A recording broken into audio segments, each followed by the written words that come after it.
Hello everyone and welcome to Electric City Wiffle.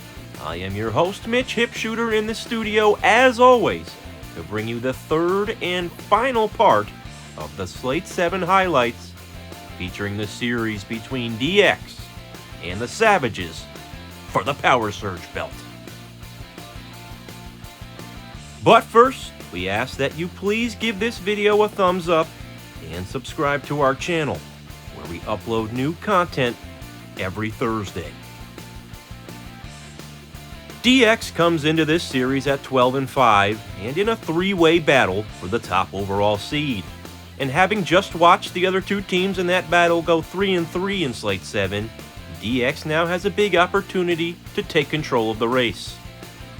Meanwhile, the Savages just watched Dynasty take 2 of 3 from Arm Barn and are now tied in the win column for the 5th and final playoff spot. So any win here today would be huge. In Game 1, DX started Corey Kane, who has had a roller coaster of a year to say the least, while the Savages, as expected, started their captain BK. And both pitchers would work around some trouble in the first inning to post scoreless frames. First, it was Corey Kane after walking the first 2 batters.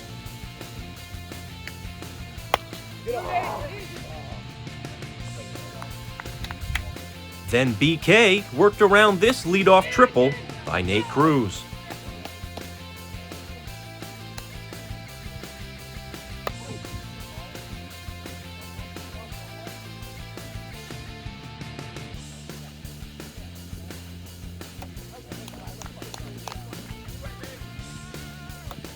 Couldn't do anything with that, Allie.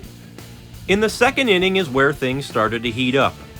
Corey would walk the bases loaded with 1 out, and then Alex Kelly, aka AK-47, ripped this single up the middle to score a run.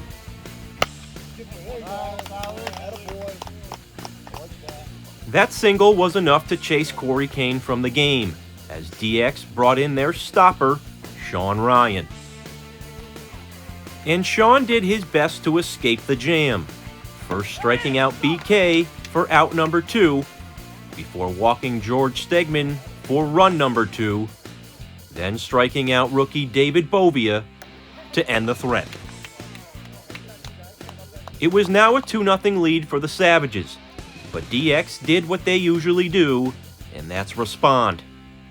Nate took this 1-0 pitch just over the fence and right to slice the Savages' lead in half. The 1 run was all DX would get in the second, but in the third, their offense would respond again. This single by Sean Ryan put 2 runners on with no outs. And then with 1 out and the bases loaded, Nate singled to tie the game at 2. Finally, with 2 outs and bases loaded, Corey Kane dropped this single just out of the reach of a diving AK-47.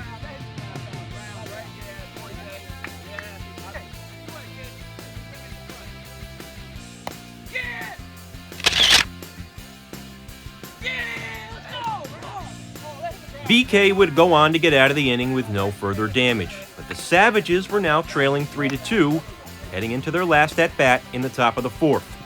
And it was up to Sean Ryan to now live up to his stopper nickname and close out the game for DX.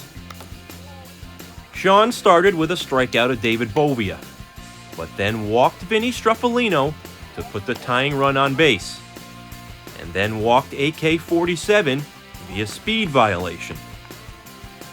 And then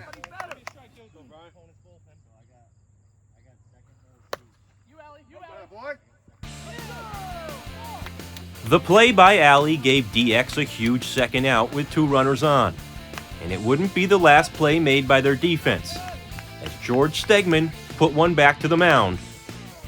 But it was gobbled up by Sean for out number 3 and win number 1 in the series for DX.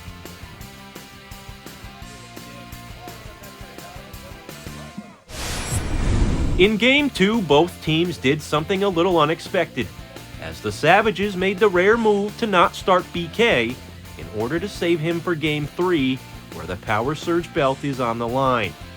And for DX, they would turn back to Corey Kane after he was chased from Game 1. And the game wouldn't start ideally for the Savages.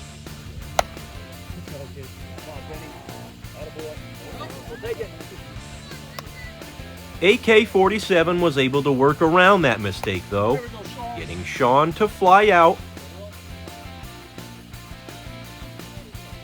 then striking out Allie, before getting Sean to fly out again, this time with the bases loaded.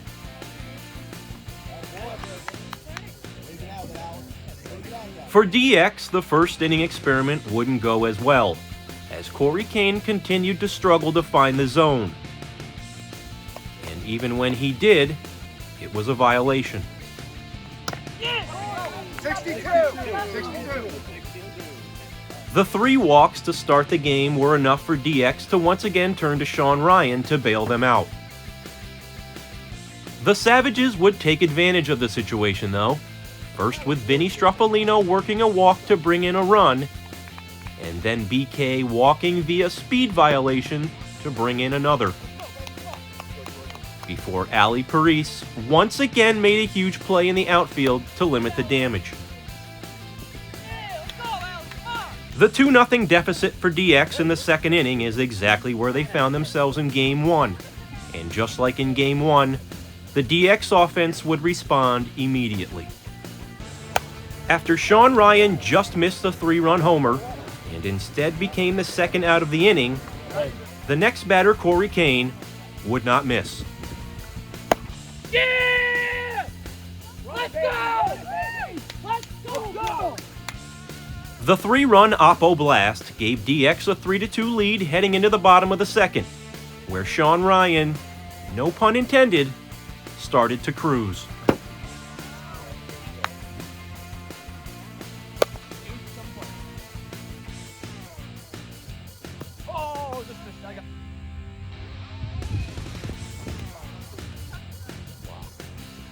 Still down 3-2 going into the third, the Savages then decided to put BK on the mound for the final 2 innings, something that would haunt them later in the series. For now though, BK would pitch a scoreless third inning, as would Sean Ryan for DX. And after another scoreless frame for BK in the top of the fourth, it set up a do-or-die scenario for the Savages in the bottom half. Unfortunately for them, Sean Ryan on the mound this year has been an absolute killer. Sean quickly got AK to ground to third for the first out. Then got BK to chase for out number 2. Before getting Stegman to ground out to end the game. The Savages failed to get a hit in Game 2, and so far failed to get a win in the series, but they would have one more shot in Game 3 for the Power Surge belt. In Game 3, DX sent Nate Cruz to the mound for the first time in the series, while the Savages turned back to BK, with the Power Surge belt up for grabs. In the first inning, everything went as scheduled, with both pitchers keeping the opposing offense off the board.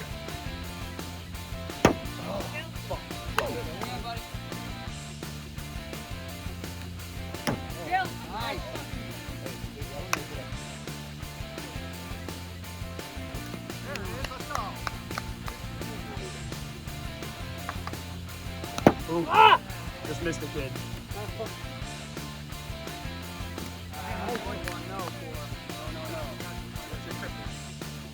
In the second inning, Nate ran into some trouble after walking the bases loaded with 1 out, but he got Davey to ground out to third, and then got AK to fly out to center to end the frame, which marked the 8th consecutive inning in the series that the Savages offense failed to get a hit.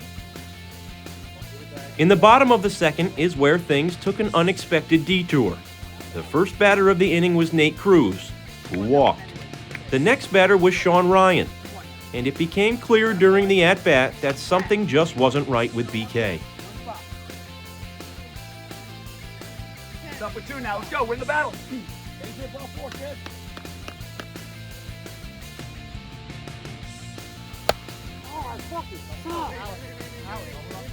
Eventually, Sean popped out for the first out of the inning. But as BK attempted to gather himself, he made the call that he was going to exit the game.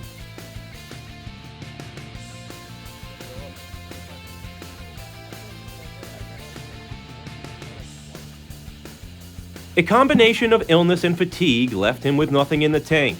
As he disappointingly walked off the field, it marked the second time this season that he was unable to get through a game where the power surge was on the line. But the Savages had to quickly shift their focus as AK returned to the mound off of a fairly solid outing in Game 2. And Alex went right to work, getting Corey Kane to go down swinging for out number 2. But just when it looked like AK would get the Savages out of the inning unscathed, this would-be strike 3 later in the inning turned out to be a speed violation that walked in a run. Still, it was only a 1-run deficit, and the next batter, Nate Cruz, hit a slow dribbler back to the mound that should have ended the inning.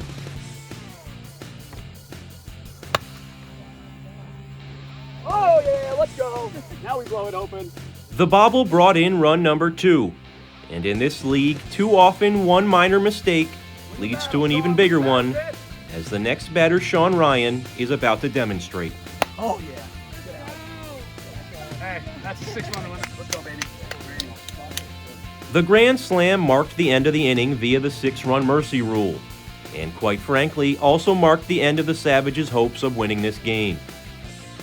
Now with a 6-run lead, and with pun intended, Nate continued to cruise.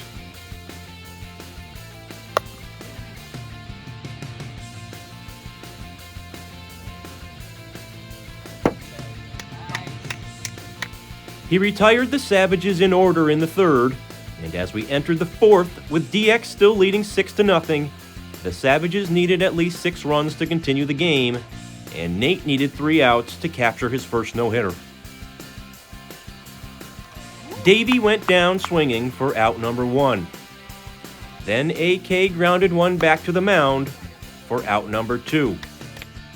And BK did the same for the third and final out, as Nate clinches a no-hitter and DX as a team allows only 1 hit in the series. They sweep to improve to 15-5, while the Savages, who were once 6-0 to start the season, find themselves at 7-10 and deadlocked with Dynasty for the final playoff spot.